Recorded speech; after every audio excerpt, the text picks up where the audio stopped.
This is a 2017 Audi R8 V10 Plus.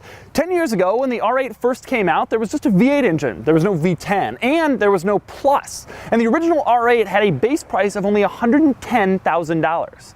Right now, this one is available for sale, and its sticker price is almost double that, just a little over $200,000. So today, I'm going to show you why the R8 has gotten so expensive.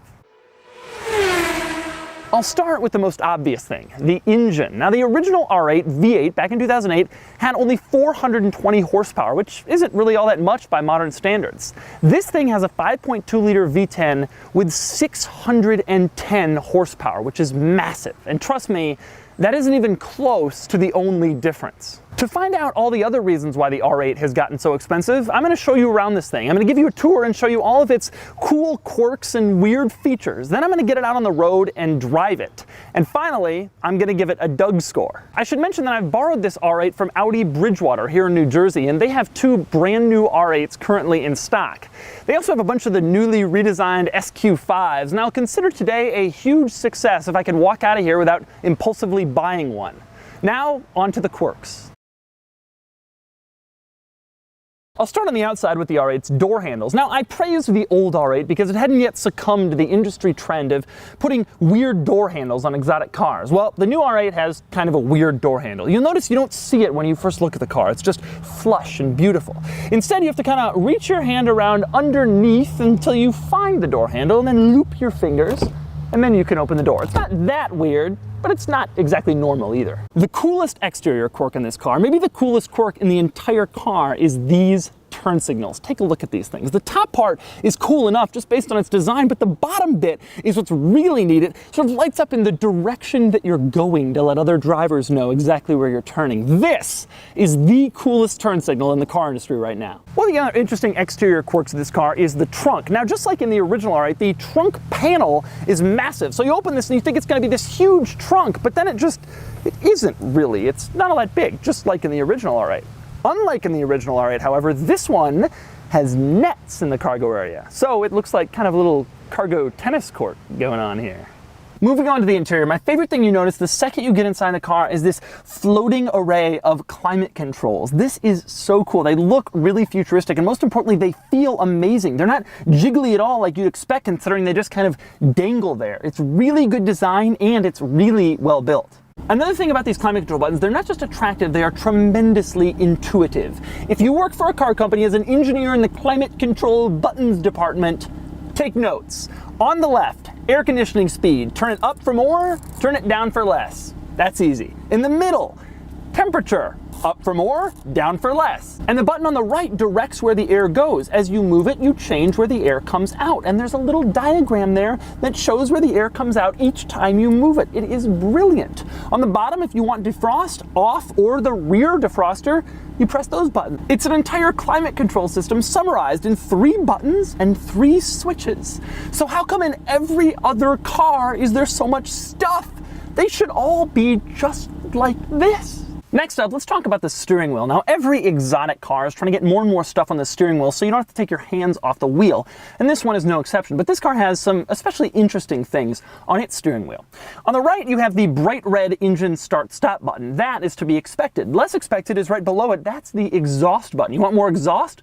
Just push it. It even looks like a little exhaust. On the other side, there's a button with a checkered flag on it. That button initiates launch control. And above that, you have the drive select button where you can choose between all of the car's drive modes. Of course, there's also the usual smattering of cruise control and infotainment and radio volume buttons. And then at the top, there are the paddles. These days, exotic car steering wheels are getting more and more complicated, and the R8s is no exception.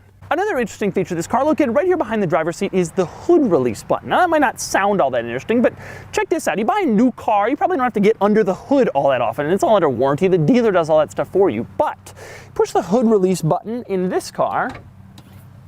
Look at that, it automatically pops right up. It does not have to do that. Audi could have just made an annoying latch that you have to find like every other car, but pops up automatically. That is really good attention to detail and excellent quality. But Audi's attention to detail isn't always perfect. A good example of that in this car is the cup holders. The cup holder situation in this car is something I've never seen before. They're under a lid, and the lid isn't something you can just pull off. It's actually hinged, which means the largest cup you can get in back is only as tall as the lid will actually open. So the other problem is you stick your cups in there, and then the lid is up, and you can't actually use the armrest as an armrest when you're driving along. So you have to choose cup holder or armrest. It's a very weird design. Behind those unusual cup holders, you'll find another one of the R8's strange features. Now, Audi probably understood that their front trunk isn't as big as some rivals, so they added a little storage solution inside the cabin. What it is a cloth separator between the seats and the back of the car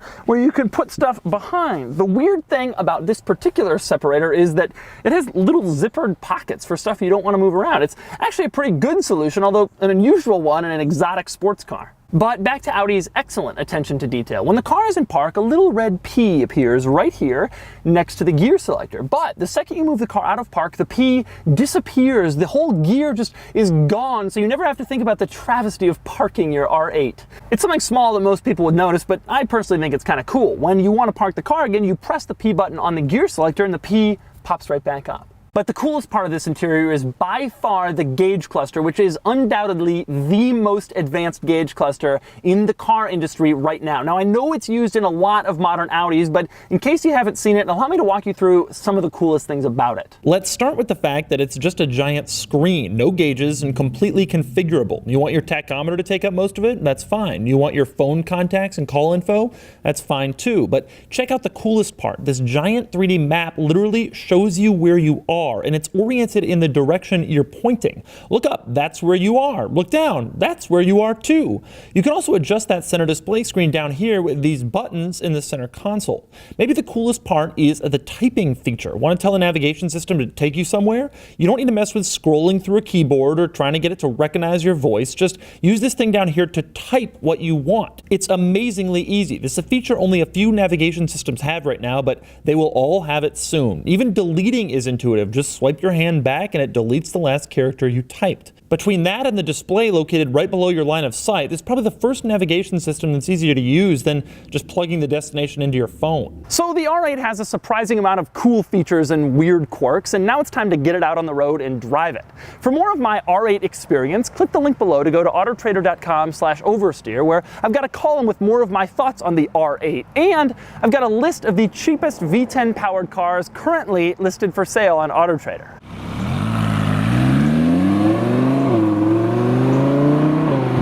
Cluster is just the coolest thing.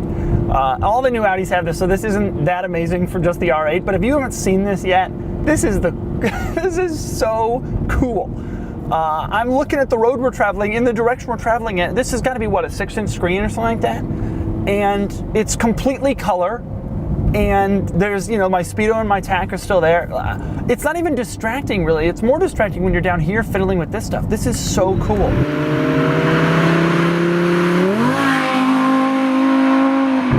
Really fast shifts in this car. As fast as, I mean, it's not possible to get faster than this. Love the sound.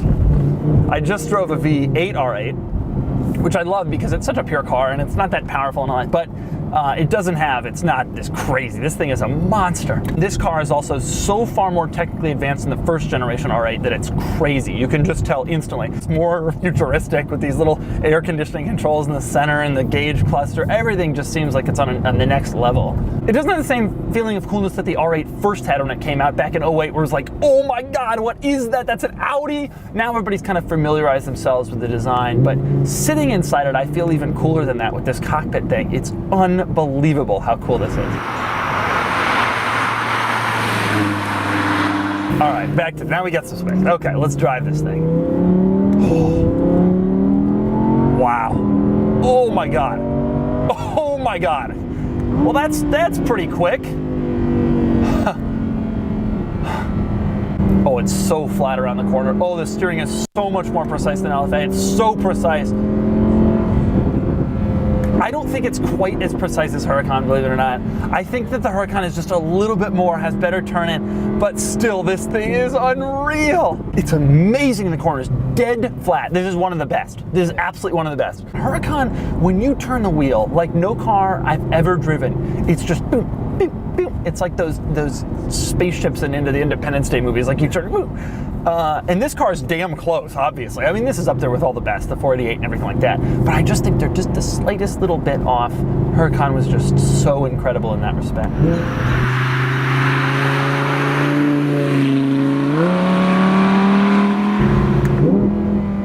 Okay, let's give it a shot here.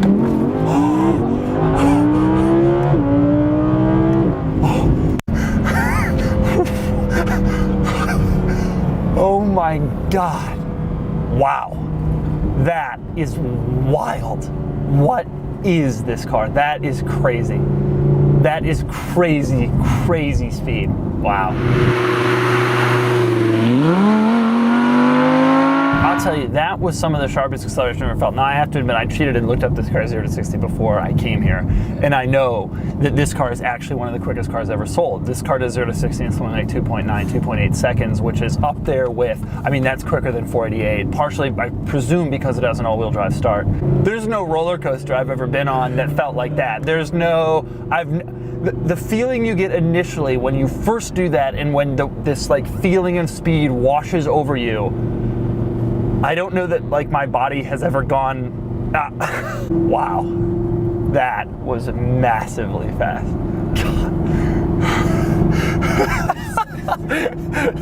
I mean, I'm spoiled because I've driven all these cars, and that's true in all of them, but just FYI, this one is on that level. It's just like the 488 and all that stuff, which, you know, 10 years ago when the R8 came out, you didn't say that about it. You said, oh, that is a 911 turbo competitor. Now this car is squarely a Ferrari 488 Huracan competitor on that level.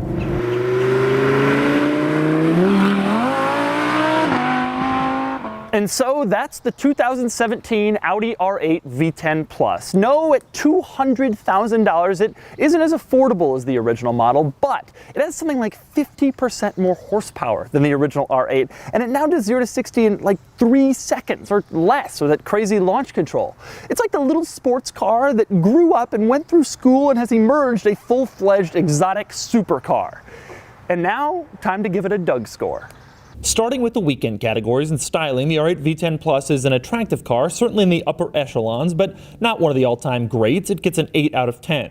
In terms of acceleration, the R8 V10 Plus does 0 to 60 in 2.8 seconds, and it's probably the fastest car I've ever driven. It gets and earns a 10 out of 10. Handling is great, excellent, sharp, nearly at the very top, but not quite there. It gets an 8 out of 10. Cool factor is strong, but the R8 has become familiar, and nobody except the biggest car geeks know you got the V10 Plus version. It gets a 7 out of 10. Finally, importance, which measures the car's significance. It's more important than an average car, but these are certainly more mass-produced than most exotics. It gets a 7 out of 10, bringing its total weekend score to an impressive 40 out of 50. Not the very top, but not far behind. Next up are the daily categories, starting with features, where the R8 is truly innovative. I love the climate controls, but I really love the Audi virtual cockpit, which gives Tesla a run for its money. It gets a hard-to-achieve 9 out of 10. It's the best car in this class. Luxury measures comfort, and the R8 is reasonably comfortable, but it's still an exotic sports car, and it feels like it. It's even a bit rougher than its predecessor. It gets a 5 out of 10. Quality measures materials and reliability. Reliability is too early to tell, but Audi has been improving recently. Materials are excellent in nearly every area, and it earns an 8 out of 10. Practicality is hindered by the small trunk. The R8's 8 cubic feet would normally give it a 3, but poor fuel economy and only 2 seats knocked that number down to a 2 out of 10. Finally, there's value. The R8 is really expensive at over $200,000, but think of it this way. It's far cheaper than a Huracan and almost laughably cheaper than a 488. It accelerates faster than both those cars, and it has better tech, and it handles nearly as well. That would give it a great score, but let's not forget, it still is over $200,000, and that brings it down to a 7 out of 10, giving it a total daily score of 31 out of 50. Add those scores together, and you'll get a total Doug score of 71. That makes the R8 V10 Plus the new Doug score champion, and it deserves it. Comfortable and daily drivable with amazing technology, but also supercar performance. It's an awesome vehicle.